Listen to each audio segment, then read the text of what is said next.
And thanks all of you for coming, and thanks to everybody on Zoom. I feel like I should say to begin with that I'm not anti-technology, even though I like old-fashioned turntables and old-fashioned wristwatches, and up until today, old-fashioned straight razors. And then I lost my love of my straight razor right before today. So if you happen to notice that, that's just a warning to any of you Luddites out there.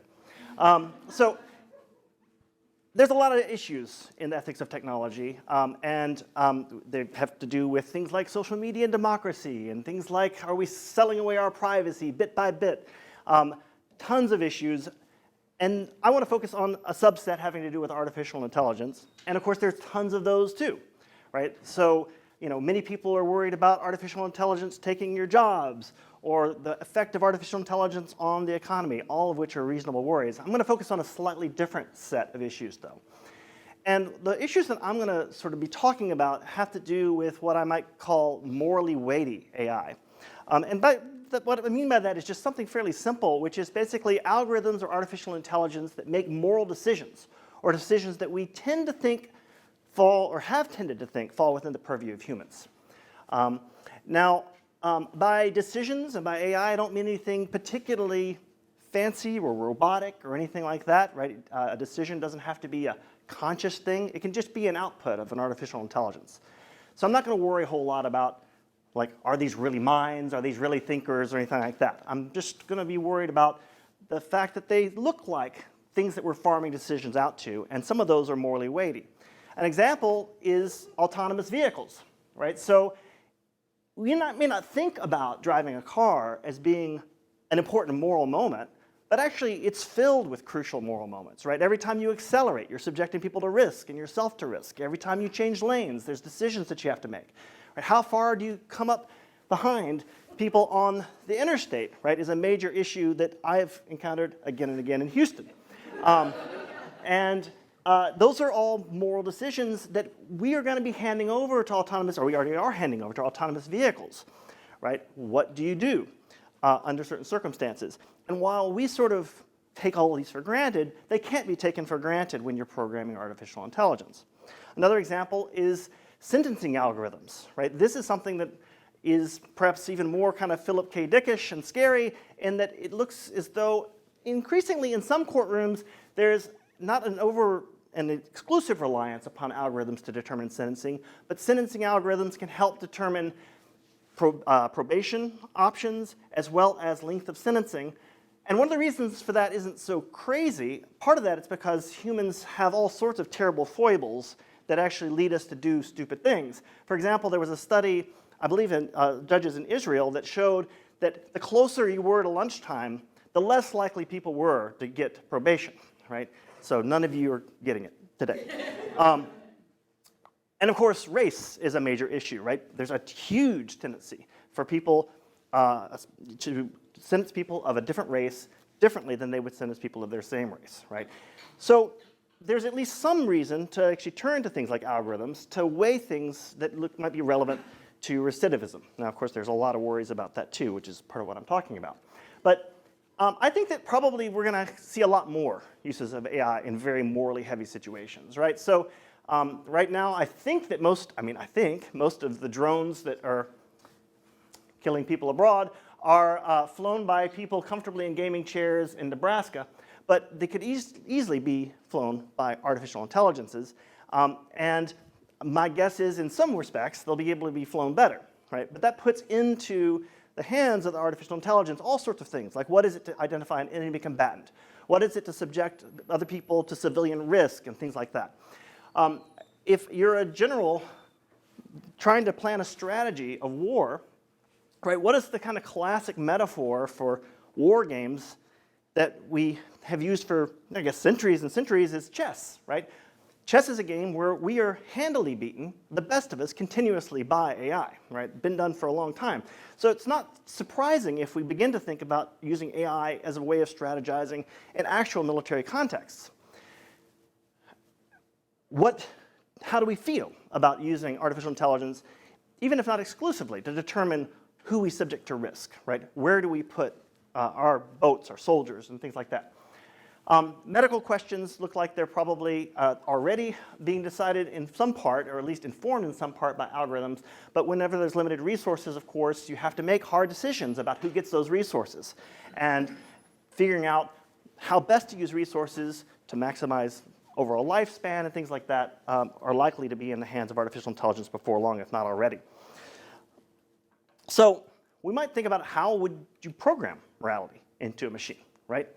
So I'm going to talk at a fairly basic level about it because, for one thing, I'm not a computer scientist. One of the things that's going to be a theme throughout my talk is that tech ethics, I think, is one of these things that really needs to be done interdisciplinarily, right? It's something that actually philosophers need to be a part of, but also computer scientists need to be part of, and a whole bunch of people as well. So I'll talk about that. But I'm going to just use an old-fashioned example, which is Isaac Asimov's rules for robots, right? Isaac Asimov, a brilliant individual who could have used a razor, and came up with the following rules. First, a robot may not injure a human being, nor through inaction allow a human being to come to harm. 2, a robot must obey orders given by human beings except where it violates rule number 1. And 3, a robot must protect its own existence except insofar as doing so would conflict with rules 1 and 2. Well, that's pretty nifty, right? Obviously, the point of this is to get robots aligned with humans in a certain way so that they don't go rogue and kill us all. But there's a real problem with these. And by the way, I'm not picking on these because anybody thinks that these are the rules that we should program into AI. I'm picking on these more as just an example of the sorts of complications that come up with these sorts of rules. So for one thing, they contradict each other in many situations. Second of all, they're very vague. And third, they completely ignore non-humans. So how do they contradict each other? Well, many of you are familiar with the old chestnut, the trolley problem, right? And here's how the trolley problem works, is you've got this out-of-control trolley heading towards 5 people who are somehow tied to a track. And you are at a switch that puts you in a position to flip the trolley onto another track where there's 1 person tied to a track. Now, don't get too worried about why these people are tied to a track. Sometimes I give this to my classes, and they're like, well, what if one of those 5 people is Hitler? Well, that changes things, right? But let's set aside that possibility for the moment and assume these are all morally equal people who, by no fault of their own, are on that track, right? So the question is, of course, do you throw the switch in order to cause the trolley to move onto the track, killing the individual person? And one question is whether it's even permissible. Another question is whether you should and have to, right? So philosophers disagree about this. That's part of what we do. But it is not any longer just sort of a moral thought experiment, right? So with autonomous vehicles, they're going to face the trolley problem very obviously, right? There's going to be cases where 5 pedestrians suddenly walk out in front of a vehicle. And the vehicle is going to have to make the decision whether or not to hit those 5 pedestrians or to veer off and hit that poor person who's walking on the sidewalk, not even noticing the whole situation, right? It's exactly a trolley problem, right? Added to this, of course, is the fact that you've got somebody in the driver's seat who paid for the vehicle, who probably doesn't want to be sacrificed, but there's going to be many cases where, at least by many lights, the right thing to do is to run the driver into a tree, potentially killing the driver and saving everybody else, right? My guess is that morally that's going to be the option that is often the right thing. My guess is economically it's not going to be the option that many car companies choose. But nevertheless, this is a major issue. And of course, let's look back at the rules for robotics. A robot may not injure a human being, nor through inaction allow a human being to come to harm. Well, what does that say about the trolley problem? Well, you can't switch the lever. You can't go and hit the one pedestrian because of the fact that it's injuring a human being very directly, right? But of course, not doing so is allowing a human being to come to harm, 5 in fact, through inaction, right? So this rule institutes paralysis, right? There is no right answer. There's a contradiction implicit whenever you have a situation where through inaction you're going to cause harm, but through action you're going to cause direct harm. Harm is vague, right? When we think about harm, we often think about physical harm and bodily harm, whether it's killing somebody by hitting them with a car, whether it's an itchy and scratchy moment like this. But, I mean, there's all sorts of harm, right? You can make somebody's day terrible by saying something to them at the beginning of the day. And, I mean, I don't know about you, but like, I'd rather somebody step on my foot, right? I'd rather get a lot of individual physical harm than have my day ruined by somebody being rude to me. But of course, there's even more weighty situations. So for example, if I decide that I want to give a student an F because I just don't like the way they look, right? That's harming them, right? Very clearly, right? I'm not touching them, but I'm causing them great harm. It's a major injustice, right? If I make it so that somebody can't flourish in an academic environment because of their background or because of their race, I'm harming them, right, in a very serious way, right, despite the fact that I'm not touching them, right? And it looks like, there's lots of cases where some of the greatest harms involve the prevention of the achievement of goals, right, or miscarriages of justice, right? And so that becomes a much more difficult thing to quantify than 5 people versus 1 person, right? That looked like it was pretty easy to count. But figuring out exactly what constitutes a harm, how you weigh those harms versus other things is a very difficult thing, right? And, no shade on the computer scientists, but this isn't the sort of thing that computer scientists are thinking about, right? This is the sort of thing that philosophers are thinking about and people in humanities are thinking about, is what is the nature of harm? How does it come about? How has it come about historically? What can we learn from that, right? In addition, you don't have to be a vegan, I think, to realize that basically there's something problematic with throwing these kittens in the wood chipper. That's not what, that's not, seems like it's okay, it's not okay, but it's not mentioned in Asimov's rules, right? Asimov's rules are just about humans. Now, while we all might have a problem with throwing these guys in the wood chipper, right? We have factory farms out there who are doing a lot of harm to animals all the time, right? So as outrageous as it might sound, we have to think about, like, okay, well, where do we draw the lines, right? Under what conditions are harm to other animals or sentient creatures okay or not okay? Again, something that requires a whole lot of debate and thought that, we probably need to think about before we set the robots loose. Okay, so one possibility, of course, and this is a possibility that's often mooted very early on when you start talking about AI ethics, is put humans in the loop, right? Well, I think it's a good idea, right, in general, not to just set it and forget it when it comes to algorithmic ethics, right? That seems like a good idea. There's all sorts of unanticipated consequences. There's all sorts of unanticipated scenarios. This is one of the reasons why philosophical ethics is hard, because of the fact that it's really hard to kind of see a clear way through all the potential situations that you might incur. But there's all sorts of questions that one might have about putting humans in the loop, right? Which humans do you put in the loop? Which humans with what values do you put in the loop, right? Some humans, right, part of the problem with the sentencing, right, was that we had humans in the loop, right? And humans had some issues, right?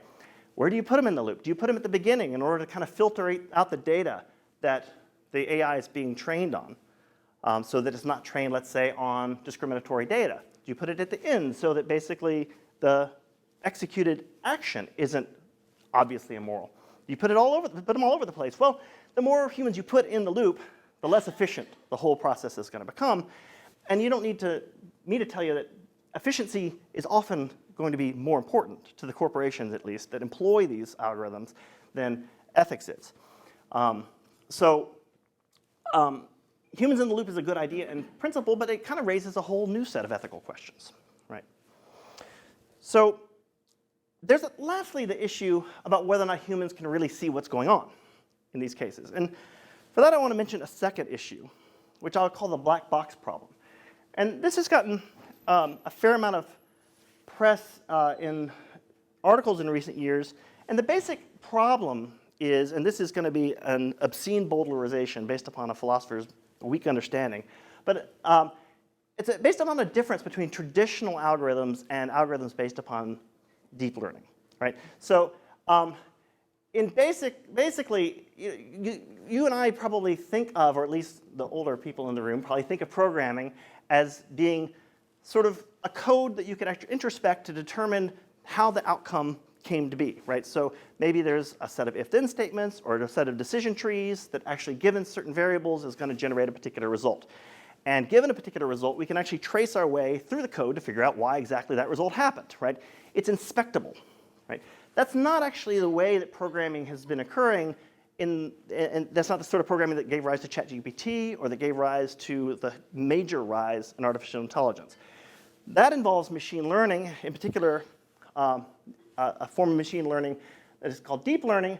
And the basic idea behind machine learning is that the system itself develops classification and association patterns based upon exposure to massive and massive amounts of data. Right? One of the reasons why we have such a big burst in AI improvements over the recent years is that they're collecting all of our data, and then they can train the AI using that data. Right? And it then adjusts its pattern based upon those inputs, based upon the way that those inputs are labeled by the people programming, but also based upon responses to the outputs. So if the output basically says, you know, that's not a cat, I know it has whiskers, but it's not a cat, then the algorithm will learn something from that. And it'll have numerous layers in between determining, each of which has probability weightings, which determine which features wind up determining a classification. But it's not like an input-output, like if-then statement. It's not like if it has whiskers, it's a cat. Right? It's a bunch of patterns, and then it gives an output. And we don't always know, and it's not clearly inspectable, what exactly is the source of the output. And so I want to give an example of this from a famous match of Go. Now, so while chess has been a game that that AI has beaten us at for years, Go is a little more complicated. And it's only fairly recently that AI has achieved dominance in this area. In a famous match, or set of matches, of AlphaGo versus Lee Sedol, who's a Go master. AlphaGo, I believe, beat Lee Sedol 4-1 or something like this. But I'm more interested, not in the domination, but in a particular move. In game 2, there's this move, famous move 37, where the AI made a move that everybody watching, experts in Go, were like, what in the hell is this? Like, why would you make this move? This is bizarre. Right? No human would ever make this move. Right? It looked counterintuitive. It looked like the sort of thing that it's just broken. Right? And AI does go crazy sometimes. Right? Every once in a while, it'll label a refrigerator as a cat. Right? So you can't underestimate that possibility that you're going to have one of these statistical outlying outputs. Right? So you got move number 37, and you say, what the hell's going on? But it turns out at the end, the AlphaGo program won, and you could kind of trace its winning back to move number 37. Right? It became clear that that was a brilliant move, right? And it was a move that set Go up or AlphaGo up for success. Now I want you to kind of imagine now morally weighty AI making move number 37s in other situations, right? So more and more we're going to be inclined to integrate artificial intelligence into our decision-making regarding weighty issues. Now, suppose in military strategy, just to use a kind of a goofy example, suddenly the artificial intelligence says, okay, I want you to put all your soldiers in the middle of Kyiv waving bananas with Putin's name on them, right? And you're like, what the hell is this, right? This is clearly a broken AI. But maybe it's move 37, right? It's in simulation after simulation after simulation. The machine gets it right, and wins, right? In situation, it gets it right, right? So do you defer to the AI in a case like this? Well, that case is so absurd that maybe not, right? But we do have to ask the question, when we're faced with a decision of AI that doesn't immediately make sense to us, do we have a moral obligation to find out why it made it, right? And to be able to explain those reasons to the people affected, right? So to the citizens who vote, to the soldiers whose lives are put in danger, to the parents of the soldiers whose children have been put in danger, right?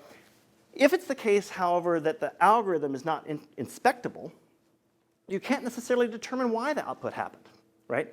And so there's a way in which the reasons are opaque to you. And I think that there's a general moral question about to what degree should we defer to machines or to anything whose reasons can't be given, right? I don't know about you, but like when somebody says do this and I ask for a reason and they say because I said so, I'm not happy. I think that's how philosophers are born, actually, is that the parents say that and they're just like, okay, I'm going to start reading Descartes. There's all sorts of cases, right, that might involve making these odd leaps. And so here's a way to worry about opacity. Reasons are important, right? Among other things, the same action can be a good action or a bad action depending on the reasons it's done for. That's kind of debatable, but I think that there's cases, for example, like if you deny a home loan because of low credit, that's permissible, right? If you deny a home loan because of a racial profile, that's not permissible, right? It could be the same home loan, could be the same people, but the reason that you're doing it will determine whether or not this is a moral action or immoral action, right? And so, at least that's what a lot of philosophers think. And if that's the case, then seeing what reasons are involved in decisions are pretty important in evaluating whether or not this is the right thing to do. There's also the fact that I think that we owe each other reasons for what we're doing. When we affect each other with our decisions, part of what legitimizes that process is the fact that you can ask me why, and I can give you some reason, right? And if I can't do that, I think that in a sense I'm harming you, right? Because of the fact that I'm sort of not including you into the space of decision making, right? Which is part of what I take it we want to do with one another. So an opaque system, I think, has its worries. For what it's worth, there is an attempt to address this problem in the form of explainable AI. It's not often the case that in philosophy you have ripped from the headlines news. When you do tech ethics, it is the case, which is kind of exciting. All right, so this last thing I kind of want to talk about is a little bit different. The other cases were cases where the perils of artificial intelligence came with potential impacts of artificial intelligence or difficulties of programming morality into artificial intelligence. I'm going to set those aside for just a second and talk about what I think might be perils to us from an over-reliance upon artificial intelligence. Right? So there's an interaction issue with artificial intelligence where even if it's good, right, and even if we succeed in making it the thing that we want it to be, I think we have to kind of scrutinize our own use of it in a particular way. And my friend Evan Selinger has called it a matter of moral offloading. And to kind of get this started, some of you won't be surprised to see me talk about this. To get this started, I want you to consider a thought experiment. Suppose that in addition to Google Maps being on your phone, right, telling you how to get to Rice from Montrose, you have Google Morals, right? And it can be consulted throughout your day about major moral decisions, right? Should I eat meat, right? Should I eat this meat? Should I vote Democrat or Republican? Is plagiarism wrong, right? Or any number of things, right? There's something weird about asking these questions, but there's definitely something weirder about consistently deferring to this apparatus about these questions, right? And now, I actually think that there's some people I would prefer to defer to Google Morals. So I don't want to say too much bad about it, but I do think there's something peculiar about it, right? And by thinking about what's peculiar about it, we can kind of get a grasp on some other issues that I think are a little bit more likely with our interactions with technology. So there's some debate about what's wrong with this, but I think that one way to put it is that in some sense we're offloading the project of virtue, right? When we defer to artificial intelligence about moral matters, your actions and your subsequent beliefs aren't really grounded in your character in an important way. They don't stem from your character, they don't redound to your character, and they don't integrate with your character in a certain way. So suppose, for example, I get a result that says, yes, eating this burger is wrong. You shouldn't eat this burger. Right? Well, because of the fact that I don't necessarily know the reasons why, I mean, I can even say I know not to eat this burger if it's a good enough program, but I don't know why it told me that, right? I don't know, for example, whether or not I should eat this plant-based burger. I don't know whether or not that applies to factory farmed or non-factory farmed burgers. I don't know how it applies in new situations. And in addition, because of the fact that there hasn't been like an argument given to me, I haven't been given an opportunity to ground whatever actions are going to come out of this in my own reasons, right? And so as a result, it's probably not tied into my emotions either, right? If I convince you to become a vegetarian, in part by convincing you that animal pain is just like your pain, right? And that some things follow from that, that might lead you to actually have some emotions in the face of eating meat, right? But probably not just by getting Google Morals, right? And so one of the problems is that any time we defer like this, it's not going to be integrated into our character in this way. But maybe even more important is the fact that we're kind of offloading the task of developing moral character, right? Coming to an answer, even if it's not the right answer, right, is part of what is involved in developing moral character, right? Is part of what's involved in developing intellectual character, right? And if we offload this process onto other things, whether it's actually artificial intelligences or other people, right? In some sense, we are offloading a major project of self-development. So I don't think that Google Morals is there yet, although this is based on a paper I wrote some years ago, and since then I've actually seen little sparkles of it. I think there are cases that are like real-world offloading. For example, there was an app that you could sign up for, or you could enroll in, and then it would send messages to your loved one at specific times, right? If you're the type of person who gets too involved in your work and so don't realize, oh, I need to, tell my wife every once in a while I love her. Well, fortunately, I've got this app, right, that does it. And so, no problem, right? There's a moral offloading there, right? Not only is the action not really attributable to me, right? Not only am I probably deceiving her as well, right? Because of the fact that, unless she knows it's the app, right? But there's also a whole process of sort of negotiating when to tell somebody that you love them, right? And actually building that into part of your character that is an important part of personal growth, right? I mean, that's something that many of us need to learn, right? Is that we have to actually take other people into account while we're doing our work, right? So this is a kind of offloading that looks like it's kind of egregious, even if it's not Google Morals. One last example that I think is going to be probably of interest to a lot of people in this room is the use of ChatGPT, right?